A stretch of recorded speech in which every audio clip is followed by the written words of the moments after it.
OTT ప్లాట్ఫామ్స్లో ప్రతి వారం కొత్తగా స్ట్రీమింగ్ అయ్యే సినిమాల్లో అత్యధిక వ్యూస్ సాధించిన టాప్ 5 మూవీస్ జాబితాను ఆర్మాక్స్ మీడియా రిలీజ్ చేస్తున్న విషయం తెలిసిందే. డిసెంబర్ 1 నుంచి 7 మధ్య కూడా అలాంటి మూవీస్ జాబితా వచ్చేసింది. వీటిలో జాన్వీ కపూర్ నటించిన లేటెస్ట్ మూవీ తొలి స్థానంలో ఉండటం విశేషం. ఓటీటీలోకి ఈ మధ్య స్ట్రీమింగ్కి వచ్చిన Janhvi Kapoor romantic comedy movie Sunny సంస్కారీకి తులసి కుమారి నెట్ఫ్లిక్స్లో స్ట్రీమింగ్ అవుతోంది. దీనికి థియేటర్లో పెద్దగా రెస్పాన్స్ రాకపోయినప్పటికీ ఇప్పుడు ఓటీటీలో మాత్రం దూసుకెళ్తోంది. గత వారం ఎక్కువ వ్యూస్ సంపాదించిన సినిమా ఇదే కావటం విశేషం. 2.4 మిలియన్ వ్యూస్ వచ్చాయి. అయితే కొన్ని వారాలుగా టాప్లో ఉంటూ వస్తున్న కాంతారా చాప్టర్ 1ను వెనక్కి నెట్టింది ఈ సినిమా.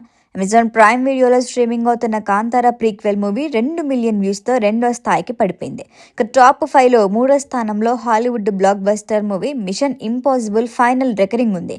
గత వారమే ఈ సినిమా ప్రైమ్ వీడియోలోకి అడుగుపెట్టింది. దీనికి 1.6 మిలియన్ వ్యూస్ వచ్చాయి. ఇక 4వ స్థానంలో రష్మిక మందన నటించిన ది గర్ల్ ఫ్రెండ్ ఉంది.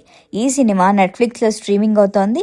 ఆ ఓటీటీలో టాప్ 10 సినిమాల్లో తొలి స్థానంలో ఉన్న ఈ మూవీకి 1.4 మిలియన్ వ్యూస్ రావటం విశేషం. ఇక చివరిగా 5వ స్థానంలో మలయాళ హారర్ థ్రిల్లర్ మూవీ డైసీరే ఉంది. మోహన్ లాల్ తనయుడు ప్రణవ్ మోహన్ లాల్ లీడ్ రోల్లో నటించిన సినిమా ఇది. జియో హాట్స్టార్లో స్ట్రీమింగ్ అవుతోంది. దీనికి 1.2 మిలియన్ వ్యూస్ వచ్చాయి. తెలుగులోనూ ఈ సినిమాని చూడొచ్చు.